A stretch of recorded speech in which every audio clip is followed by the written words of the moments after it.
When you first read the script, were there any hints about how to play it, or did you just bring your own, experience to both roles? Good question. Not initially, but as I kept working on it, I started to discover more about both characters and really try to show a contrast between the two, which I thought was necessary. And for Regina, it's more about, and I hope this came across. It's more about the love for her son, the fear of losing him. You love someone so much, and you're holding them with your fists clenched tight, and they're resisting you, and you're like, why is this happening? And then this woman comes along, and it's a major threat. So that's very present for Regina, and that's pretty much what I stayed on that path, although it's now shifting different directions. And the Queen is, partially what we already know about the Queen and Snow White and their story from the fables that we've read.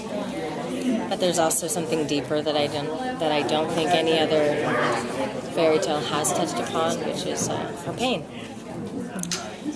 I think there's a deep-rooted pain there, and that fuels her anger and revenge. Are we going to get to learn more about that pain? Yes, you will. Saw a little glimpse of it in Pilot Piece. Can't say.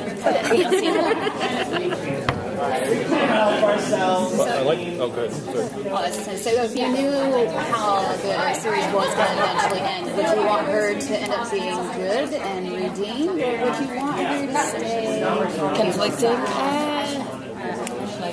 I kind of like the evil side. The European version, not really. Yeah. Evil all the way. Let's stay evil. enjoy doing that? That's wicked. Yeah, let's stay with wicked. Well, Robert, I love the transformation from Rumpelstiltskin to Mr. Gold. I mean, now he's in jail first. Now he's got the power. Is he pulling some of the strings behind the scenes here? Can you say? I don't think he's given too much away to say he's certainly behind it. And the two of them are kind of teasing a pod, these two, really. So, he's certainly got some kind of control. There's no doubt about that. I don't know how that's going to go. We're going to focus a little bit on Gold for a while when we go back. Go back to his backstory and see where he's came from, where his pain lies. Because this is it. He's trying to tap into the pain in these characters and show that. With Rumpelstiltskin, for instance, you all know the basic story, don't you? The spinning goal. To me, because I've done it now, because I've researched so much, I'm thinking, well, wait a minute, who's wrong in this story now? You got the king who sells his daughter off to the miller who sells his daughter off to the king. Stilson comes along, spins the gold for 3 nights in a row. Then he says, I need the name. She says, fine. A year later, when she's getting the baby, he comes back and asks for the name. She says, no. So he doesn't freak out then. He gives her a chance. He says, okay, you guess my name, and I'll let you go. Then she does it, and she teases him about the name, and she teases him and teases him, and eventually says his name. So you think, well, who's actually wrong here? And I think that's what's interesting for me, the potential in this show, is we can flip this and see the other side of these characters. Well, maybe it's not what you thought it was. Well, it's interesting, because that's what Eddie and Adam said when they were talking about the concept of this story. They said, well, what if the evil queen, how does the evil queen become happy? Like, is she ever going to be happy? And can she ever leave the enchanted forest? Like, where do these characters go? And you get a lot from Rumpelstiltskin from reading the story, but with Snow White and Seven Dwarfs, it's mainly about Snow White. I mean, it is in her true love. But we don't get into who the queen is. And they were saying, we want to know who this woman is. And I think everyone wants to know who this woman is.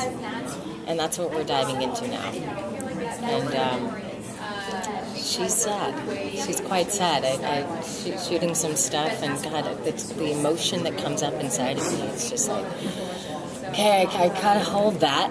I mean, it needs underneath, but I can't cry through all these scenes. But it's very touching. And when I read her stories, it's like, this is heartbreaking.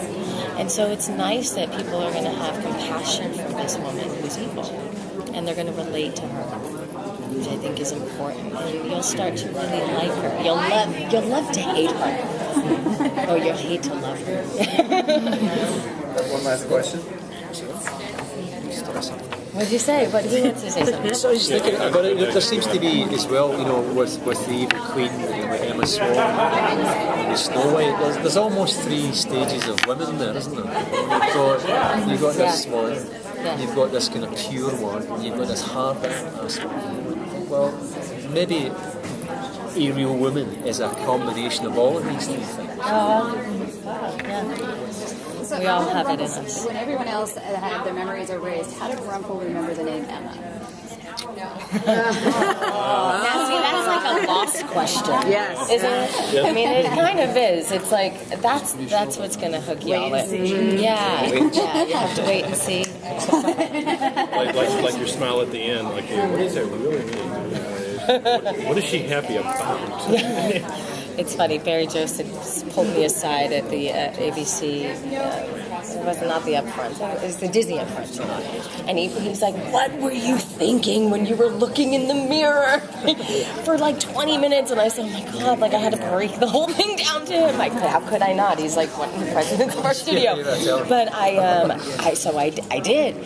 But it's nice to see that he is even going, what the hell is going on? And if he weren't my boss, I probably wouldn't have told him. That's the next question. I'll tell you. We had the man in black, now you're the woman in black. And still am. We've got to wrap. I'm sorry, but thank you. Thank you. Nice talking with you. Thanks a lot. Thank you.